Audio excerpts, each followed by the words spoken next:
சின்ன மனசில் எனக்கு போகுதுன்னா சேது வந்து கோர்ட்டுக்கு வந்துடுறாங்க, தமிழ்ச்செல்வியும் கோர்ட்டுக்கு வந்துடுறாங்க. டைவர்ஸ் கொடுத்தே ஆகணும்னு சேது ஒத்த காலில் நின்றுட்டு இருக்காங்க. இதுக்கப்புறம் தமிழ்ச்செல்விலாம் ட்ரைனிங் ஆகிட்டு இருக்காங்க, டாக்டர் ஆகிறதுக்கு. அங்கே இருக்க தீன் வந்து லேட்டாக வந்துட்டு இருக்கு, கரெக்டாக எங்கேயே வரமாட்டேன்ற மாதிரி சொல்கிறாங்க. இந்த மாதிரி பஸ் வரதுக்கு லேட் ஆயிடுச்சுன்ற மாதிரி எவ்வளவோ சொல்கிறாங்க. இல்லை நீ எக்ஸ்பிளைன்லாம் பண்ணாத, டாக்டர் ஆகணும்னா எமர்ஜென்சிக்கு நீ கரெக்டாக அங்கே போய் தான் ஆகணும், பஸ் வரல ட்ரெயின் வர நிற்கவா போகிறன்ற மாதிரி திட்டிகிட்டு இருக்காங்க தீனும். திட்டிகிட்டு இருக்கும்போது ரொம்ப கோவம் வருது தமிழ்ச்செல்விக்கு. இருந்தாலும் நம்ம முன்னாடி ஜெயிச்சு காட்டணுன்ற மாதிரியே வெறியோடு இருக்காங்க.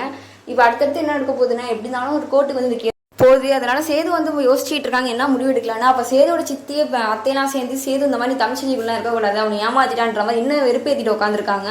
சேதுவும் சேர்ந்து யோசிச்சுட்டு இருக்காங்க. ராஜாங்கத்துக்கு எப்படி இருந்தாலும் தமிழ்ச்செல்வி வீட்டுக்கு ஒன்று தான் நினைக்கிறாரு. என்னதான் அவங்க அப்பா தப்பு பண்ணியிருந்தாலும் தமிழ்ச்செல்வி ரொம்ப நல்ல பொண்ணு தான், ஒரு விஷயம் தப்பு பண்ணிட்டா எல்லா விஷயத்துல கரெக்டாக தானே இருக்கா, அவளால் நிறைய பெருமை தான் நம்மளுக்கு வந்திருக்குன்ற மாதிரிலாம் யோசிச்சுட்டு இருக்காங்க ராஜாங்கமும். அதனால ராஜாங்கம் வந்து வெளியே கட்டாமல் உள்ளுக்குள்ளேயே வச்சிருக்காங்க. அதனால சேது விருப்பன்ற மாதிரி சொல்றாங்க. ராஜாங்கத்துக்கு தமிழ்ச்செல்வி வீட்டுக்கு வரணும் தான் ஆசை, அதனால சேதோட விருப்பத்துக்கே விட்டுருக்காங்க.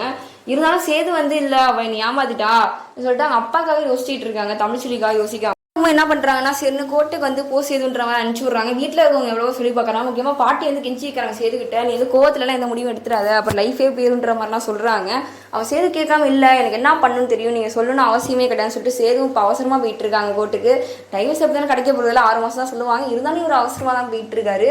போனதுக்கப்புறம் தமிழ்ச்செல்வி அங்கே பார்க்குறாங்க. தமிழ்ச்செல்வி வக்கீலும் பார்த்துட்டு இருக்காங்க, தமிழ்ச்செல்வி பேசிட்டு இருக்காங்க. அவர் பார்த்துட்டு முறைச்சிக்கிட்டே இருக்காரு.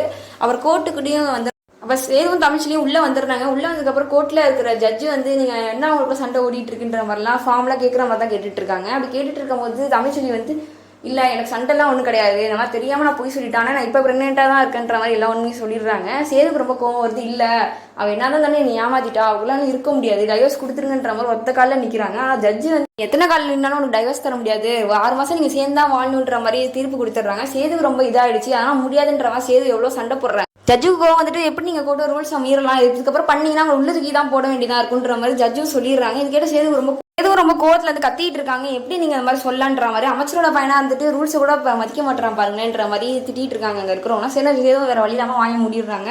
பாட்டிக்கு வீட்டில் இருக்கவங்களுக்குலாம் ரொம்ப சந்தோஷமா இருக்கு. அப்போ 6 மாதம் ஒன்றா வாழ சொல்கிறாங்க, எப்படியா சேர்த்து வைக்கிறான்னு சாமித்திலேருந்து அடுத்த பிளான் போடுறாங்க. அப்படி குழந்தை கலைச்சிடணும், எப்படியாச்சும் இங்கே பிரிக்கணும், இந்த 6 மாதம் நம்ம வந்து எப்படி ஒன்றா வாழ்றான்ற மட்டும் பார்த்துடலான்ற மாதிரி ரொம்ப கோவப்பட்டு இருக்காங்க. அவன் சேர்த்துட்டு வந்து ஜட்ஜும் சொல்லிட்டு இருக்காங்க, நீங்கள் ஒழுங்காக இருக்கணும், 6 மாதம் வந்து ஒருத்தனை பார்க்க சொல்லுவேன்ற மாதிரி சொல்கிறாங்க. அப்போ சேது போய் வக்கீல்கிட்ட கேட்கும் போது அமைச்சரோட பையனாக வந்துட்டு கோர்ட்டோட ரூல்ஸ் நீங்கள் கேட்கலன்னா தப்பாயிருன்ற மாதிரி சொல்கிறாங்க. தமிழ்ச்செல்விக்கும் சேதுக்கும் வேறு வழி இல்லாமல் ஒன்றாவே